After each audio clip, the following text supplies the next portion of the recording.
జీవితాన్ని కళకు అంకితం చేస్తూ తను తన జీవితాన్ని అంకితం చేసి చదువుకు మూడుకోవడం లాంటిది ఈ పాట.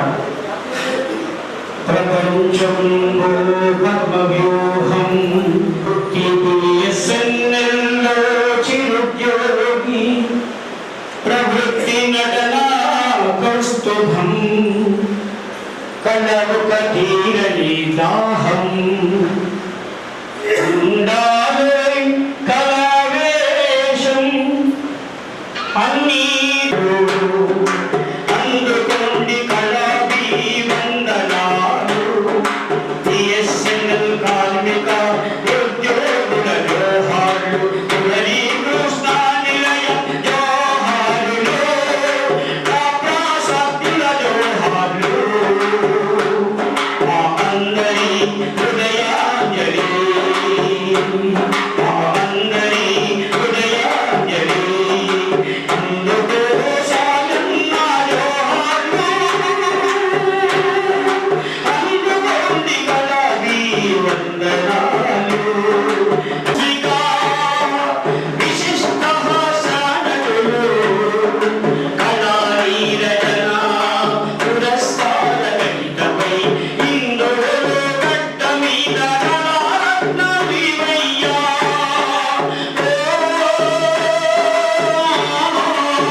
సాయన్న గారు అకాల మరణానికి సంతాపంగా ఈరోజు శ్రద్ధాంజలి ఘటిస్తూ ఈరోజు మనం సంతాప సభని ఏర్పాటు చేసుకున్నాం.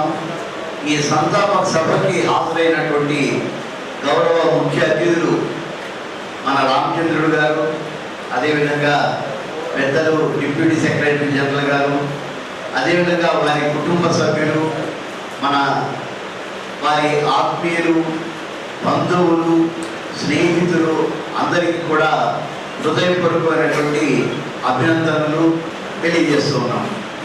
ముఖ్యంగా సాయన్న గారి గురించి తెలియనటువంటి వారు లేరు.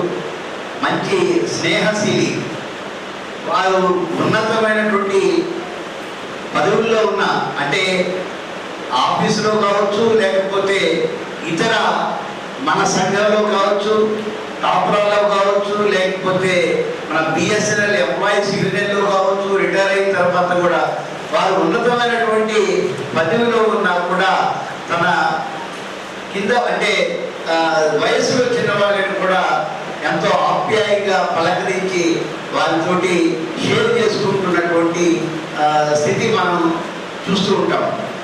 వారు గత 3 నెలల క్రితం అనుకుంటా వారు కొంత ఇబ్బంది పడుతూ ఉన్నారు. అంతకుముందు జరిగిన ప్రతి కార్యక్రమంలో బిఎస్ఎన్ఎల్ ఉద్యోగులకు సంబంధించినటువంటి ఇష్యూ కావచ్చు, మన టాప్రా సంబంధించినటువంటి మీటింగ్స్ కానీ ఉద్యమాల్లో కానీ ఖచ్చితంగా వారు పార్టిసిపేట్ చేసి వారు సంఘీభావాన్ని తెలియజేస్తున్నటువంటి సంఘటనలు ఇప్పటి వరకు మనం చూస్తున్నాం. వారు కేవలం ఇప్పుడు లింగం సార్ పాట పాడారు. వారు కళామ తల్లి ముద్దు బిడ్డ. వారు కవిగా, రచయితగా, దర్శకుడుగా, నటుడుగా వారు ఎంతో గొప్ప ప్రాచుర్యాన్ని పొందారు. నిజామాబాద్ జిల్లాయే కాకుండా తెలంగాణలో ఉన్నటువంటి ప్రతి కళాకారుడికి ఆయన గురించి తెలుసు. నిన్న డాక్టర్ రామ్మోహన్ రావు గారు, డాక్టర్ ఏవి నెహ్రూ గారు మాట్లాడుతూ వారు మంచి నటుడే కాకుండా వారు ఎంతో స్నేహశీలి. వారు నేను ఆరోగ్యం బాగలేక నేను రాలేకపోతున్నాను, మా కండోలెన్సెస్ తెలపండి అని చెప్పేసి ఆ మేడం గారు, డాక్టర్ రామ్మోహన్ రావు గారు, ఎందుకంటే వీరంతా మురళీకృష్ణ కళా నిలయంలో కావచ్చు, గౌతమి కళా సమితిలో కావచ్చు, ఇతర సాంస్కృతిక కార్యక్రమాల్లో వీళ్ళంతా కూడా భాగస్వాములై పనిచేశారు. అంటే కేవలం ఇది ఒకవైపు అయితే వారు తీసుకెళ్ళటమే మనం వారికి ఇచ్చేటటువంటి ఘనమైన నివాళి అని చెప్పేసి నేను తెలియజేస్తున్నాను. ఇప్పుడు మన Telangana all pensioners and retired persons association Nizamabad జిల్లా అధ్యక్షుడు, అదేవిధంగా మన సాయన్న గారికి బాగా మన నుండి శాశ్వతంగా నిష్క్రమించినటువంటి శ్రీ వై సాయన ఇళ్ళ సాయన గారికి వారు all India BSNL dots pensioners association Nizamabad జిల్లా అధ్యక్షులుగా ఉంటూ మన నుంచి వాళ్ళు నిష్క్రమించినటువంటి వారికి మా Telangana all pensioners and retired persons association Nizamabad తరఫున ప్రగాఢ సంతాపాన్ని తెలియజేస్తా ఉన్నాం. అదేవిధంగా వారు బహుముఖ ప్రజ్ఞాశాలి, మల్టీ టాలెంటెడ్ పర్సన్. వారు రచయితగా, వారు ఒక బిఎస్ఎన్ఎల్ ఎంప్లాయీస్గా తన యొక్క ఉద్యోగ ధర్మాన్ని నిర్వర్తిస్తూనే ఈ నిజామాబాద్లో ఉన్నటువంటి మురళీకృష్ణ కళాలయం అనేది కళా సమితిని వారు నిజామాబాద్లో స్థాపించి దాని ద్వారా అనేక నాటికలు ప్రదర్శించడం జరిగింది. దాంట్లో వారు నటుడుగానే కాకుండా ఆ నాటికలకు దర్శకత్వం వహిస్తూ రచనలు చేస్తూ మన నిజామాబాద్ ప్రజలందరినీ కూడా సంబోధితం చేసినటువంటి వ్యక్తి. వారు కేవలం నటుడుగానే కళాకారుడిగానే కాకుండా ఒక ఉద్యమ నాయకుడిగా ఈ డిపార్ట్మెంట్ ఆఫ్ టెలికమ్యూనికేషన్లో వాళ్ళు ఉద్యోగం చేస్తూ తర్వాత దాన్ని బిఎస్ఎన్ఎల్గా మార్చినప్పటికీ కూడా ఒక నాయకుడిగా దాదాపుగా 20 సంవత్సరాల క్రితం వారు రిటైర్ అయినప్పటికీ కూడా వారు మరియు ఉద్యోగిగా, ఉద్యోగ సంఘ నాయకుడిగా, నటుడిగా, దర్శకుడిగా, రచయితగా ఇలా చేయడం బహుముఖ ప్రజ్ఞాశాలి. కాబట్టి మన సంతాప సభ సందర్భంగా ఒక కవిత రూపొందించడం జరిగింది. ఏమై సాగిన మీ జీవితం, స్నేహమే సుగంధమై నిలిచిన మీ వ్యక్తిత్వం, ఉద్యోగిగా కర్తవ్యాన్ని నెరవేర్చిన మహనీయుడు, ఉదారతతో అందరి హృదయాలను గెలుచుకున్న సజ్జనుడు, నవ్వుతో పలకరించే మీ మధుర స్వరము నేడు జ్ఞాపకాలలో బాగోగే అమూల్య నాదం. సహోద్యోగులకు స్ఫూర్తిగా నిలిచిన మీరు, సమాజానికి ఆదర్శంగా వెలిగిన మీరు, కాలం మిమ్మల్ని దూరం చేసిన మీ సేవలు, మీ స్నేహము మాకు చిరస్మరణీయం. మీ ఆత్మకు శాంతి చేకూరాలని ప్రార్థిస్తూ వినమ్ర నివాళులు అర్పిస్తున్నాం. ఈ అవకాశంలోనే ఎక్కువ అనుబంధము ఉన్నటువంటి మనిషి సాయన గారు. ఎందుకంటే జన విజ్ఞాన వేదికలో మేము కళారూపాలు నిర్వహిస్తున్న క్రమంలో డాక్టర్ రామ్మోహన్ రావు గారు, జేఎన్‌డి గారు ఈ సాన్నిధ్యంలో మురళీకృష్ణ కళా నిలయం తరపు నుంచి అనేకమైనటువంటి రంగస్థల నాటికలు, ప్రదర్శనలు ఇవ్వడం అనేది జరుగుతూ ఉంటూ ఉండేది. దాని సాన్నిధ్యంలో వారితో నేను ఉండడము జరిగింది. అయితే తనలో చూసినటువంటి లక్షణాల్లో మనం కూడా ఆచరించదగ్గటువంటి లక్షణాల్లో మృదు స్వభావితను, ఉన్నట్టు మాట్లాడతాడు. కళాకారులకు సంబంధించినటువంటి విషయాల్లో మాత్రము నిబద్ధత, నియమావళి, టైం పంక్చువాలిటీ అనేది చాలా ఆచరించే వ్యక్తి. ఉద్యోగరీత్యా నాకు అంత సంబంధం లేదు, నాకు అంత అవగాహన లేదు. ఏది ఏమన్నా కానీ చాలా డిసిప్లిన్ ఉన్నటువంటి వ్యక్తి. మేము ఈ మధ్యనే డాక్టర్ రామ్మోహన్ రావు గారి ఇంట్లో కూడా సంతాప సభ నిర్వహించుకోవడం జరిగింది. వారి గురించి, వారి అనుయాయులు, వారు చేసినటువంటి కృషి, వారు చేసినటువంటి సేవ వారు అనుభవంలో చెప్పడం జరిగింది. వారి గురించి ఎంత చెప్పినా చాలా తక్కువ. అట్లాంటి వ్యక్తులు మన మధ్య లేకపోవడం చాలా బాధాకరం. అట్ ది సేమ్ టైము అమ్మగారు వీళ్ళందరూ నాకు కూడా చాలా సంవత్సరాల నుంచి పరిచయం. ఏదేమన్నా కానీ వారి కుటుంబ సభ్యులకు మాత్రం ముఖ్యంగా దయచేసి భోజనం అయిన తర్వాత మన మెంబర్స్ అందరూ ఇక్కడ ఉండాలని చెప్పి మరొకసారి కోరుతూ, చాలా నేను 82లో డిపార్ట్మెంట్లోకి వచ్చాను. అప్పటి నుంచే పరిచయం. కానీ నాకు అంతకన్నా ముందు యాదృచ్ఛికంగా నేను 7th 8th చదివేటప్పుడు ఒక స్కూల్ నుంచి ఒక ప్రోగ్రామ్ మీద నిజామాబాద్ మా జడ్పీహెచ్ఎస్ నిర్మాణం నుంచి తీసుకురావడం జరిగింది. మాకు అప్పుడు స్కౌట్ బిల్డింగ్ లోపల ఉండడానికి ఇచ్చారు. అయితే అక్కడ రిహార్సల్ జరుగుతుంది, డ్రామా రిహార్సల్స్. అప్పుడు చూసాను సాయి సార్ నేను ఫస్ట్ టైం. ఆ పండుకోమని మాకు ఇస్తే పండుకోకుండా సార్ రిహార్సల్స్ అంతా చూడటం జరిగింది. నేను తర్వాత రాయడం, తర్వాత చనిపోయి ఇదిగా ఉండడం, వెళ్ళిపోవడం. తర్వాత 82లో నాకు ఉద్యోగం వచ్చి డిపార్ట్మెంట్కి రాగానే మా సూపర్వైజర్గా సాయన సారే కనపడ్డారు.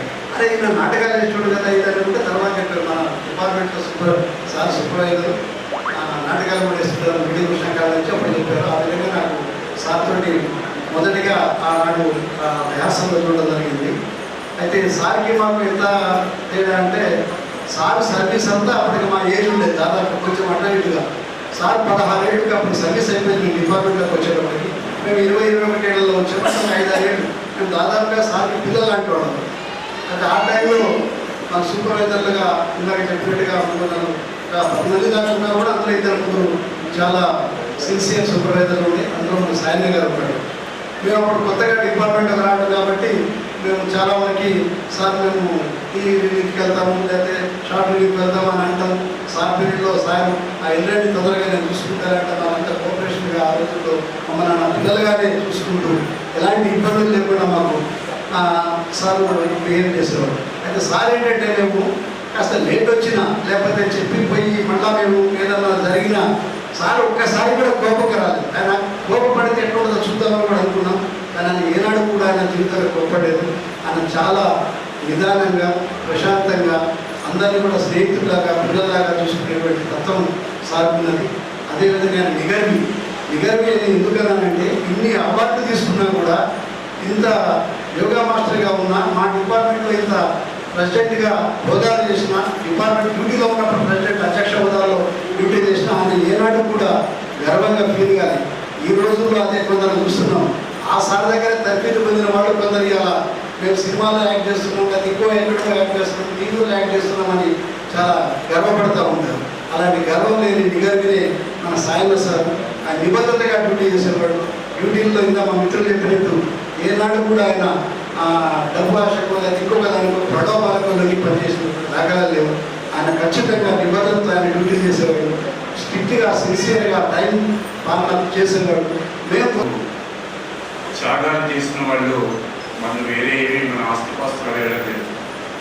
మా కోసం ఒక 2 కన్నీటి చుక్కలను మా త్యాగాలకు పూర్తిగా ఒక 2 కన్నీటి చుక్కలను రాల్చండి అని అడుగుతున్నారు పాత కాలం. త్యాగం అంటే యుద్ధం చేయడం పోరాటాలు చేయడం ఒక వెనకట్టలేని త్యాగం. కానీ త్యాగాల్లో మన సాయన సాధన వాళ్ళు చేసిన త్యాగాలు అవి మామూలు త్యాగాలు కావు. కావ్యేషు నాటకం రమ్యం అంటారు. ఒక నాటకాన్ని రూపొందించాలంటే ప్రదర్శించాలంటే తన కుటుంబ వ్యవస్థను త్యాగం చేసి ఆ నాటకాన్ని పండించగలరు నటుడు కానీ దర్శకుడు కానీ. అంతేగాని ఆషామాషిగా నేను ఒక రోజుల్లో చదువుకునేది నాటకం వేస్తాను. ఎన్నో రాత్రులు ఎన్నో రిహార్సల్స్ ఎన్నో చేస్తే తప్ప ఆ నాటకం పండదు. అలాంటి ఎన్నో దాదాపు 600 ప్రదర్శనలు అంటే ఎన్ని తన కుటుంబానికి సంబంధించిన వ్యయమును ఎంత త్యాగం చేశాడనేది ఒక ఆలోచించాలి. తన త్యాగం ద్వారా మరి ఏం సాధించాడు? ఈ నిజామాబాద్లో ఎంతోమంది కళాకారులకు పరిశీలించారు, ఎంతోమంది కళాకారులను తయారు చేశారు, ఎంతోమందికి యోగా నేర్పారు. ఇది కూడా వాళ్ళు చేసించారు. దీనికి ఖచ్చితంగా మనం ఆల్సాల్సిన సమయం ఇది. అందుకే ఈ సినిమా వస్తారు. ఇక్కడ చాలామంది గీతాంజలి సినిమా చూస్తుంటారు. నాగార్జున, దాంట్లో నాగార్జునకు క్యాన్సర్, అమ్మాయికి క్యాన్సర్. అమ్మాయి నేను చచ్చిపోతానని భయం అవుతుంది అని నాగార్జున చెప్తాడు.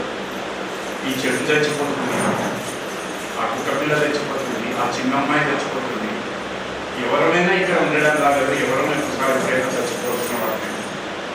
సావు అనేది మనిషికి చాలా అత్యంత భయంకరమైన భయం. దానిని జయించగలిగితే మన జీవితాన్ని సంతోషంగా ఉంచుకోవడం. దీన్ని చాలామంది మనం ఏంటంటే భయాన్ని కనుక పాల్గొలిస్తే ఖచ్చితంగా సంతోషంగా ఇక్కడ బ్రతకడానికి జీవించడానికి అలాగే మరణాంతరం జీవించడానికి చాలా తేడాలు ఉంటాయి. బ్రతకడం అంటే మన కోసం మనం బ్రతకడమే. జీవించడం అంటే కొంత మేరకు మనం బ్రతుకుతూ పక్క వాళ్ళను బ్రతికించడం, జీవించడం. అలాగే మరణాంతర జీవితం అంటే మరణం తర్వాత కూడా మనను స్మరించుకునే వాళ్ళు, మన పేరులోనే సాయం ఉన్న మన సాయం గారి వాళ్ళను మనం స్మరించుకోవడం, అది మరణాంతర జీవితం అనేది మనకు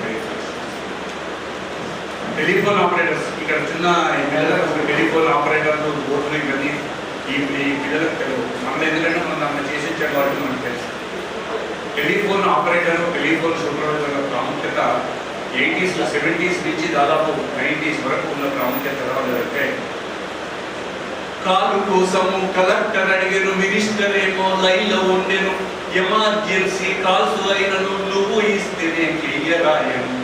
వార్తలు రాసే పత్రికలోళ్లకు, శాంతి భద్రతల పోలీసోళ్లకు, నాలుకలలో నానిన వాడ, రహస్యాలు కాపాడిన వాడ, నాటి నీ వెలుగు లేడబాయే, ఓ ఆపరేటరు నెంబరు ప్లీజరు గొంతు మూగబాయే, మా ఆపరేటరు దూరవాణి దూరమయ్యింది, కనిపించని కుట్రల బిఎస్ఎన్ఎల్ దూసుకు వచ్చింది, మూనాళ్ళ ముచ్చట. ఇది మేము రాసిన పాటలు వచ్చి అప్పుడు టెలిఫోన్ ఆపరేటర్ యొక్క పొజిషన్ ఎలా ఉండేదంటే, మేము ఒకసారి క్రమంలో నేను మా జేటీఓ నాకంటే హయ్యర్ క్యాడర్ వహించారు. మేము టీకి వెళ్ళాం, 2-3 కలిసి. అక్కడ మాకు జనరల్గా ఏంటంటే ఈ చైన్ నొప్పిలేచేది. బజార్ నుంచి మేము టీ షాప్కి వెళ్ళేసరికి, అంటే అంతమంది అప్పుడు ఇలా సార్ నమస్తే ఉండే టెలిఫోన్ ఆపరేటర్. అయితే అక్కడికి వెళ్ళాక ఒక షాప్ అతను వచ్చాడు, మేము టీ దారు వచ్చేసి, ఈయన కొత్తగా వచ్చారండి, మా సోమేశ్వరరావు గారు జై గారండి, మాకంటే జై గారంటే చెప్పాను. సార్ మా టెలిఫోన్ ఆపరేటర్ ప్రమోషన్ ఎప్పుడు వస్తుంది సార్ అని అడిగాడు. అంటే ఒక టెలిఫోన్ ఆపరేటర్ యొక్క ప్రాముఖ్యత అప్పుడు సమాజంలో అలా ఉండేది. మీరు నమ్మరు, మా ఇంట్లోకి వచ్చి తీసుకెళ్ళి కాల్స్ మెటీరియల్ చేసుకున్న రోజులు ఉన్నాయి. పోలీసులు వచ్చేవాళ్ళు, ఏదైనా పొలిటీషియన్స్ ఇళ్ళకి వచ్చి కూడా తీసుకుపోయి కాల్స్ తీసుకుపోయిన రోజులు ఉన్నాయి. ఇప్పుడు టెలిఫోన్లో మన సెల్ ఫోన్ వచ్చినాక ఆ సిస్టమ్ అంతా కూడా దాదాపు 90 ఎస్టీడీలు వచ్చాక అదేంటిది గడిపారు. మనం ఈ రోజుల్లో చూస్తున్నట్టే ఆత్మీయ పలకరింపులు అనేది చాలా మంది మాట్లాడారు. ఈరోజు ఏంటంటే మన అన్నదమ్ముల మధ్యలో కానీ, అక్క చెల్లెళ్ళ మధ్యలో కానీ, తల్లిదండ్రుల మధ్య కానీ ఆత్మీయ బంధాల స్థానంలో యాంత్రిక బంధాలు వచ్చి చేరింది. అంటే డబ్బు హోదా ఉంటేనే ఆ బంధాలు కొనసాగుతాయి, లేకుంటే ఈ ఆత్మీయ పలకరింపులు కానీ ఆత్మీయ బంధాల స్థానంలో యాంత్రిక బంధాలు చేరినవి అనేది మనం ఈరోజు చూస్తాం. కాబట్టి ఒక విలువలు కలిగినటువంటి జీవితాన్ని గడిపిన సాయన గారికి వారు స్నేహశీలి కూడా. స్నేహం అనేది మనం చూస్తాం, స్నేహానికి సమాజంలో ఒక పవిత్రమైనటువంటి స్థానం. కుటుంబ సభ్యుల తర్వాత ఎక్కువ ప్రాముఖ్యత ఉండేది స్నేహితులు. కుటుంబ సభ్యులు కూడా చెప్పరు కానీ చాలా విషయాలు ఏంటంటే స్నేహితులతో పంచుకుంటారు. అట్లా మనం చూస్తాం భారతంలో కానీ మరొక రామాయణంలో కానీ స్నేహమైన జీవితం అని శ్రీకృష్ణ కుచేరులు మనకు సందేశం ఇచ్చారు. కానీ అదే అన్నదమ్ములు కొట్టుకొని వస్తూ ఉంటారు. రావణ భీషణులు కానీ వాలి సుగ్రీవులు కానీ వాళ్ళంతా కూడా అదేవిధంగా పాండవ కౌరవులు కూడా గురువంశంలో అనుకరించి వస్తూ ఉంటారు. కానీ అదే సందర్భంలో కర్ణ సుయోధంలో స్నేహానికి ఉన్న గొప్పతనాన్ని చెప్పే మనం ఆయనకు నిజమైన నివాళి అర్పిస్తాం. అనేక రంగాల్లో ఆయన నిష్ణాతుడుగా కొనసాగడం ఈ రోజుల్లో అట్లా ఉండడం అనేది చాలా గొప్ప విశేషం. అందుకొరకే ఆయన విలువలు ఇవన్నీ ఉండవాలనే మమ్మల్ని ఇక్కడి వరకు రప్పించింది ఆయన వాళ్ళు సరైనది నేను చెప్తూ నాకు ఈ అవకాశం ఇచ్చినందుకు ధన్యవాదాలు. Thank you.